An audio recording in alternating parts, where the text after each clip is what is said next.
Olá, sejam bem-vindos à Rádio SBOT, o podcast oficial da Sociedade Brasileira de Ortopedia e Traumatologia. Hoje temos mais um episódio do programa Doses de Atualização com o tema Diferenças entre clinicamente significante e estatisticamente significante. Eu sou o Dr. Marcos Almeida, professor da Escola Baiana de Medicina e Saúde Pública, e irei conversar com o Dr. Jung Ho Kim, que é mestre em cirurgia pela Universidade Federal do Rio Grande do Sul. Jung, primeiro é um prazer enorme conversar com você sobre um tema tão importante para a metodologia científica. Em segundo lugar, eu já vou, antes da sua própria apresentação, da sua saudação, já vou te perguntar uma coisa importantíssima que eu acho que todo mundo que está no mundo científico deve conhecer, que é o valor que tem uma boa pergunta científica em qualquer estudo. Eu já queria que você comentasse para quem está ouvindo sobre esse valor. Bom, primeiramente, muito obrigado aí pela SBOT, pelo convite, né? Fico feliz, assim, em estar participando, porque eu fui apresentado a medicina baseada em evidências aí no final da faculdade, assim, quando realmente surgiu essa ciência que eu considero uma das 10 maiores conquistas da humanidade, né? E hoje é o que norteia basicamente todos os tipos de condutas médicas e tratamentos e rotinas de investigação, etc, etc. Bom, quanto a... Tu está me perguntando sobre a questão de pesquisa, né? A questão de pesquisa, ela é a principal... entenda que dentro de uma pesquisa científica, na minha visão, existem duas partes, né? A parte da anatomia da pesquisa científica e a parte da fisiologia da pesquisa científica. E a questão de pesquisa, ela deve ser muito bem elaborada, né? Para a gente poder desenvolver bem onde tudo começa, né? Onde tudo, o porquê que você está fazendo, qual é o problema que você quer resolver, ou qual é a questão que você quer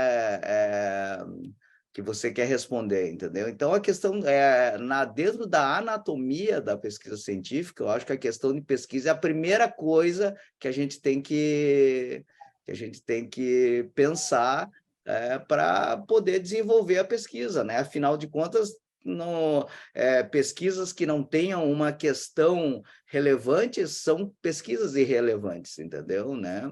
Com certeza. Mas nem sempre, doutor Marcos, o que eu vejo é que questões que a gente considera sem importância são realmente sem importância. Às vezes, questões pequenas que são aparentemente irrelevantes, elas têm uma relevância tão grande e podem levar a outras pesquisas que podem mudar o rumo de um protocolo, por exemplo, sabe? Com certeza, com certeza. A pergunta, sem dúvida nenhuma, é o coração da pesquisa, né?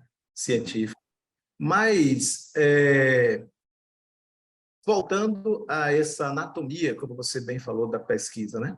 Muitos não, graças a Deus não são muitos, alguns poucos estudos e alguns poucos pesquisadores, eles se utilizam de metodologias rebuscadas, ensaios clínicos, duplo cego, randomizados, e muitas vezes a pergunta ou a questão científica que está posta no estudo não é uma questão com tanta relevância. Então, eu queria que você comentasse esses poucos estudos que a gente vê extremamente rebuscado, com desenhos maravilhosos, mas que, de fato, quando você termina de ver o que a pesquisa trouxe de significante para o clínico no dia a dia, basicamente quase nada.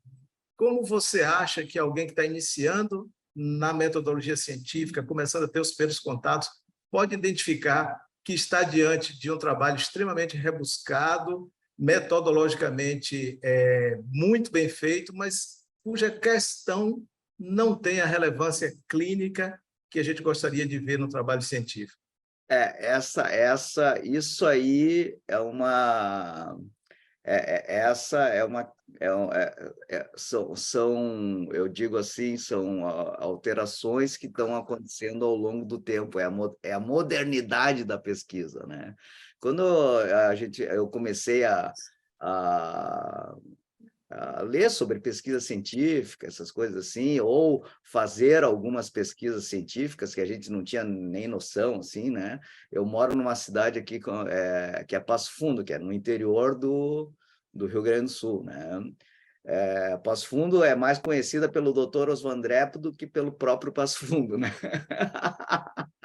Verdade, verdade. O grande Oswaldé Lé. Todo lugar que tu vai, de onde é que tu é? Lá do Passo Fundo. Ah, lá dos André. Lá dos André. Mas, enfim, a gente tem aqui a Associação Médica do Planalto Médio, né? Então, a gente tinha uma biblioteca, né, de CDs, né? Então, que era, acho que Medscape, Medscape, uma coisa assim, eram CDs que todos os médicos davam dinheiro para poder comprar, olha o valor desse negócio, né? E daí tu tinha que alugar um dia, um turno para ir lá e rodar os CDs com palavras-chave, entendeu, né? Então, daí tu achava lá a última pesquisa, por exemplo, de, sei lá, doença de Pertz, digamos, Era o né? Medline. Headline, né? Médicos do Medline. É Lembro. isso. Daí tu ficava rodando, achou lá, sei lá, a primeira pesquisa foi de 5 anos. Daí tu pegava a bibliografia daquela e ia atrás de todas aquelas outras, entendeu, né? E daí tu pedia, e lá não tinha pesquisa, lá só tinha a referência. Daí tu pedia por correio, né? E cada artigo vinha em torno entre 5 a 20 dólares. Tu pagava cada artigo que chegava, tipo, 2 meses depois, né? Então, é uma coisa... Mas, assim, se você for ver, por exemplo, revistas clássicas da nossa, né? Eu, por exemplo, eu leio bastante JPO, o JBJS, assim, eram pesquisas realmente com uma relevância, com questões de pesquisas pertinentes, né? E hoje a gente com esse boom da internet, né, em que você pode fazer a sua revisão bibliográfica em mais ou menos 2 horas, entendeu? Né? E conseguir todos os artigos. Hoje nós temos ali eu também sou professor da Universidade Federal aqui da Fronteira Sul. Hoje você tem o grupo de alunos que tu pede um artigo em menos de 30, eles fazem uma competição, quem consegue um artigo em menos tempo, entendeu? Né? E o pessoal consegue esses artigos muito rapidamente, né? Mas isso a gente vê que com esse boom de revistas científicas, de revistas eletrônicas, entendeu? E que muitas vezes essas revistas elas até cobram para você publicar. Publicar. É isso. Hoje, assim, Legal. a maioria das revistas elas cobram para você publicar, entendeu, né? E o que não existia antigamente, tu passava por um crivo muito rigoroso para você conseguir publicar numa revista, entendeu, né? E infelizmente a pesquisa científica e a área da saúde ela é muito influenciada pela indústria farmacêutica, né? Por a indústria de materiais ortopédicos, já que nós somos ortopedistas e tal, né? E saem aí vários tipos de pesquisas, né? Que podem ter uma anatomia muito rebuscada e também muito correta, né? Porém, elas acrescentam muito pouco, né? E como é que a gente vai saber, assim, que é o que se a coisa é assim mesmo, porque normalmente essas pesquisas mais rebuscadas, que exigem mais dinheiro, né, eles precisam de um patrocinador, né, e o patrocinador geralmente é um laboratório ou alguém interessado em vender alguma coisa, certo? Né? E com a tendência dessas pesquisas é você o resultado delas dar como se aquele negócio que você está querendo vender fosse melhor que o outro, ou tivesse outras vantagens, etc, etc, etc. Eu sempre vejo assim o seguinte, né? Sempre a gente tem que olhar algumas pegadinhas, assim, sabe, né? Quando eu sempre a gente olha o objetivo, né? Que tem que ter os objetivos, os principais, os secundários, né? Quando a conclusão ela tem que estar bem casada com o objetivo, né? Por exemplo, a prótese tipo A é melhor que a prótese do tipo B, né? Daí tu olha lá na conclusão e diz, não, mas a prótese do tipo A, ela teve menos debris que a prótese do tipo B. Ou seja, o objetivo, a pergunta, a questão de pesquisa principal, ela não foi respondida. O que foi respondida foi um objetivo secundário, entendeu? Né? Exato, com Né? certeza. Uma conclusão alternativa, a gente pode dizer. Uma outra coisa que a gente tem que sempre olhar dentro da metodologia, né, que eu olho assim, porque também nós como ortopedistas, como não, a gente não é muito acostumado, né? Vamos falar a verdade, Não é ler. nosso dia a dia, né? Não é nosso dia a dia ler pesquisas, né? E fazer pesquisas, até porque o ápice da pirâmide da medicina baseada em evidências, que é o estudo clínico randomizado, que agora também mudou um pouco, agora são as revisões sistemáticas, né? Com ou não meta-análise, né? Na minha época, quando eu comecei a ler esses negócios, nem existia tal da revisão sistemática, né? Mas revisão sistemática é a revisão de todos os ensaios clínicos randomizados, né? Que seriam o padrão ouro para a definição de uma certa atitude em saúde, né? E a revisão de todos os trabalhos que deu, e pode fazer até uma Meta-análise. uma análise, uma análise estatística Ao dessas final, revisões, exato. né? Fazendo a meta-análise, ótimo. Mas Eu, nós até porque para nós é muito difícil, por exemplo, fazer um cegamento, né, de um procedimento cirúrgico, entendeu? Né? Quem é que, né? Ou fazer conseguir uma amostragem tão grande de um único cirurgião, né? Para você não ter o viés daquele cara que operou em si, né?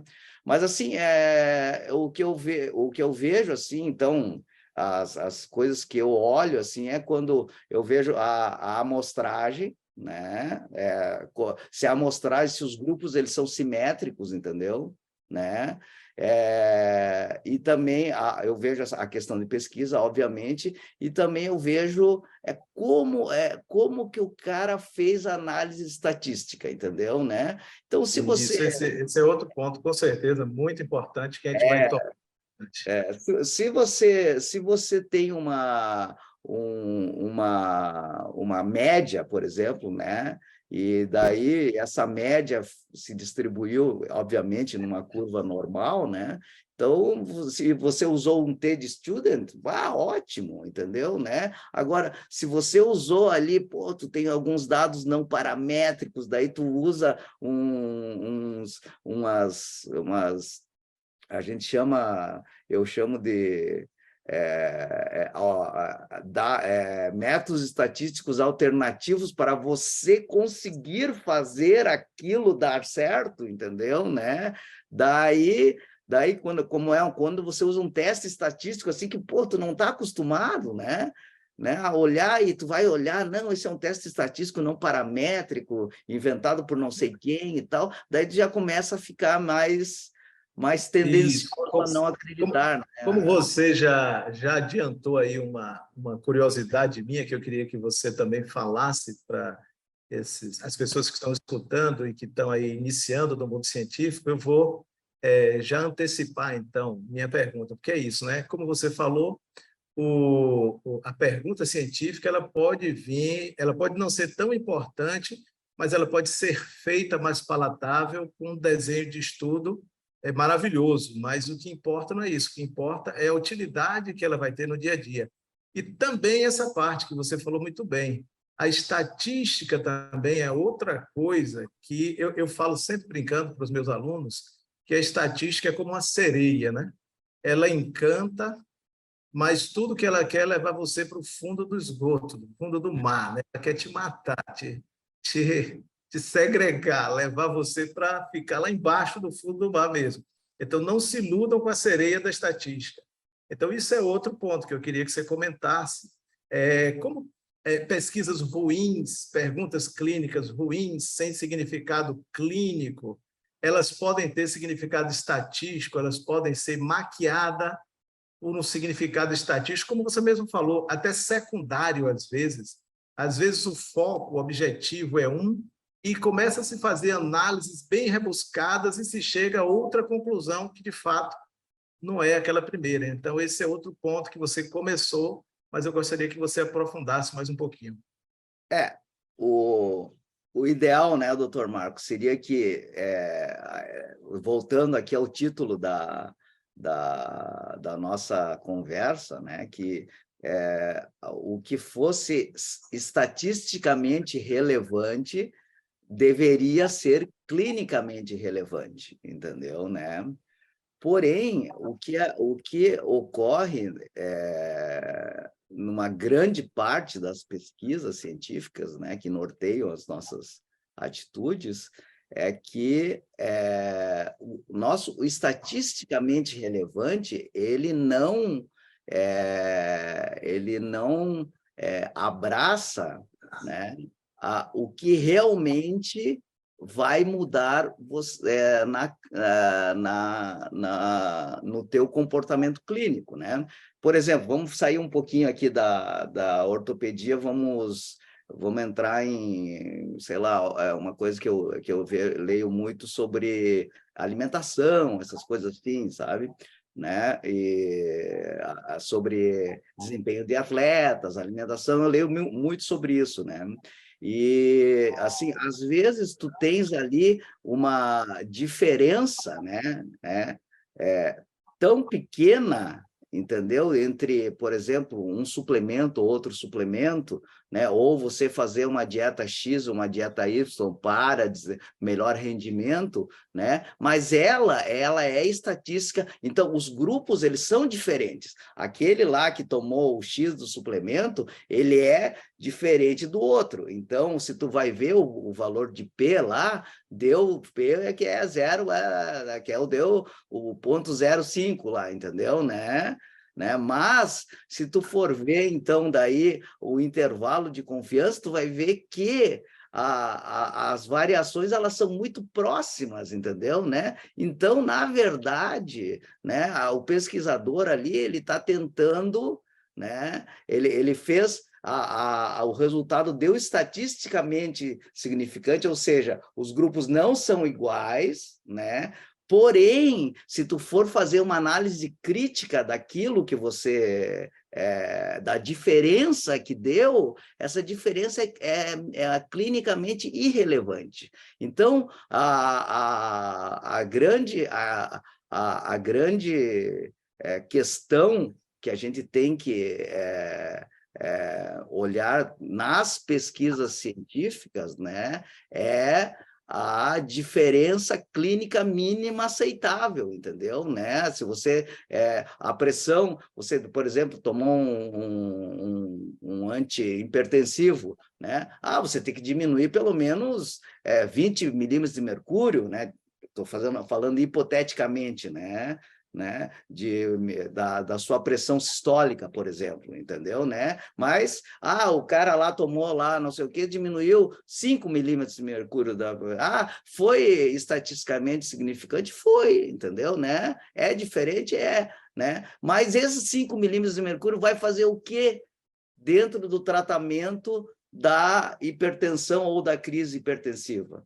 Entendeu, né? Perfeito, Então, isso perfeito. que a gente tem que ver. O estatisticamente significante não significa. Aí é que está o grande, né? As grandes. Eu vou nos congressos, os caras colocam lá, isso aqui é bom porque o P deu menor do que 0,0, o P deu 0,01, ou seja, 99%, né, de chances de esse negócio ser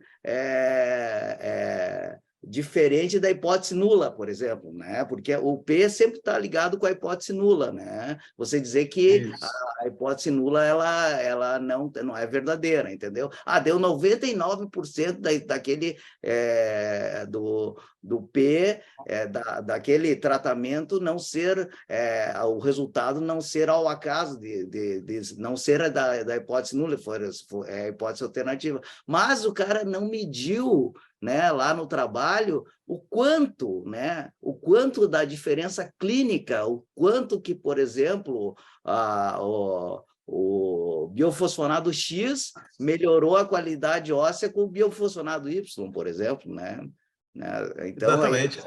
isso que a gente tem Às que... vezes até melhora a qualidade do osso, mas não resulta em diminuição da prevalência de fratura. Exatamente. Não é isso? Quanto que diminuiu de fratura, né? Quanto que diminuiu? Exato, exato, exato. Eu digo sempre que isso é a ditadura do P, ou É, seja, a probabilidade, a estatística, o estatisticamente significante se sobrepõe a tudo e ilude, né? Então, você foi muito feliz ao comparar isso. Eu só vou agora entrar exatamente nesse detalhe aí, né? Para quem está começando, como é que você daria um conselho para que essa pessoa começasse a olhar as pesquisas não pelo seu desenho de estudo rebuscado, não pela sua estatística rebuscada, não pelo seu P significante, porque às vezes, inclusive, você citou isso também, às vezes, inclusive, não conseguir uma diferença significante faz com que não se publique numa revista um trabalho de extrema relevância clínica. Então, eu queria que muito. você desse as dicas para o iniciante. Como olhar uma pesquisa e ver se realmente o que é clinicamente foi significante foi testado estatisticamente, e não o contrário, se o que foi testado cientificamente e que deu, por exemplo, né, menor do que 0,05, se isso é uma coisa irrelevante. Como dar uma olhada e discernir essas duas coisas? Bom, pegando o gancho aqui, né, do senhor, né, falando sobre as pesquisas, né, às vezes pesquisas muito boas, entendeu, e que são clinicamente muito relevantes, às vezes são relegadas à não publicação ou são denegridas, vamos dizer assim, porque você não conseguiu uma confiabilidade clínica, uma confiabilidade estatística, né? Então, hoje um grupo tem até uma discussão assim no meio científico, assim, eu vejo, que eu não participo, obviamente, mas eu vejo ali na universidade os estatísticos e os epidemiologistas, né? Eles discutindo sobre isso. Qual é o valor, qual é a importância do P? E hoje, assim, a tendência da gente que eu vejo é que o P ele vai estar cada vez mais perdendo a sua importância, entendeu? Às vezes, você tem a pesquisa tem uma tendência a mostrar um resultado, uma diferença clínica tão relevante porém o P, você não conseguiu fazer o P ficar menor do que 0,05, entendeu? Né? Então, o que está acontecendo hoje, a tendência no meio estatístico, epidemiológico, eu vejo que eles estão mais indo para o lado do intervalo de confiança, entendeu? Né? Ah, Isso, você tem um verdade. intervalo, o P não deu, mas o intervalo de confiança de um deu isso e o intervalo de confiança deu aquilo, é muito diferente, assim. Então, se você, de repente, aumenta a tua amostragem, você consegue um P significante com uma diferença clínica bem acentuada. Evidente, né? Exatamente. Isso. Aham. Esse é um tema muito interessante, né? A gente... Não, assim, sobre a segunda pergunta que o senhor me fez, como é que a gente deve começar? Eu me considero um cara assim que também estou começando nessa área, porque isso é uma ciência é, muito complicada para nós, para mim, né, ortopedista que fiz a residência cortando osso, entendeu? Né? Encaixando a placa, batendo na haste, entendeu? Né? Então, não é uma coisa do nosso dia a dia, entendeu? Né? Especialidades mais clínicas, como endocrinologia, cardiologia, eles têm mais familiaridade com estão mais acostumados, né? Esse exatamente, tipo entendeu? Né? Nós não somos muito análise. acostumados. Então, eu também como me considero um cara que estou começando ainda, né? Começando por muitos anos né, a analisar essas coisas e tal, né? Mas eu sempre assim, eu acho que quem tem que tá começando, como é uma coisa muito rebuscada, como o senhor falou, eu acho que poderia pegar assim, acho que primeiro tu tem que ter, eu sempre digo para os meus alunos, né, não adianta a gente ir de orelhada, né, tem que dar uma lida no livro, né, tem que dar uma lida, tem que dar uma estudadinha, né. Verdade, com certeza. Eu gosto muito de um livro chamado Delineando a Pesquisa Clínica, né, do Hurley, né? Que é um Muito livro bom. assim, ó, Conheço. é um livro fininho, entendeu, né? Que ele é um livro bem objetivo e ele é um livro que ele vai dando exemplos de coisas, entendeu, né? Ok. E eu começaria assim, então, dentro da pirâmide da medicina baseada em evidências, né? Eu começaria ali pelos estudos transversais, né? Estudos transversais que a gente... porque o melhor é o estudo clínico randomizado, né? Tem aquele papo lá, tal. Não, isso aí não é estudo clínico randomizado, então é uma porcaria. Não é, né?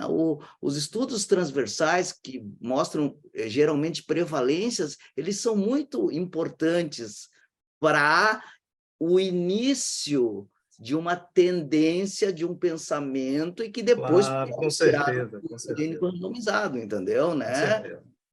Eles Você não está têm aquela corretíssimo. eles não têm aquela validade externa que é uma coisa que pode impactar, né? Impactante, mas eles são muito importantes para o começo. Eu começaria com os estudos transversais, entendeu? Isso mesmo. Eu sempre digo também que o importante não é nem o desenho do estudo, nem a estatística. É saber se a pergunta clínica que você quer responder interessa às pessoas que trabalham com aquilo. Se aquela pergunta vai modificar a prática clínica do dia a dia, lá, ó, do cara que está fazendo a medicina. Mas, enfim, foi excelente aqui, você elucidou muita coisa importante. Acho que quem está começando ouviu coisas belíssimas que você tinha a falar. A gente não pode ficar o tempo todo, né? Porque o tempo, Sim, claro. o tempo, inclusive, né, ele tem um certo limite. Então, eu queria que você fizesse suas últimas considerações antes da gente encerrar aqui nosso bate-papo. Bom, de novo agradecer aí o pessoal da SBOT, né, pelo meu nome. Não sei como é que chegaram, né? Mas assim, eu fiquei feliz porque realmente eu sou um cara que gosto muito de ler sobre isso, né? Atualmente estou fazendo pouca pesquisa, mas gosto muito de ler. né? E eu acho que chegou a hora do ortopedista começar a ver com olhos mais críticos, né? Certos trabalhos científicos em certas revistas, né? E não tomar certas coisas estatisticamente significantes como realmente verdades, né? Uhum. Muito bom, muito bom. Você acabou de ouvir mais um episódio da Rádio Spot, podcast oficial da Sociedade Brasileira de Ortopedia e Traumatologia. Todas as edições estão disponíveis no site www.sbot.org.br e também nas principais plataformas de streaming. Agradeço a todos e até a próxima.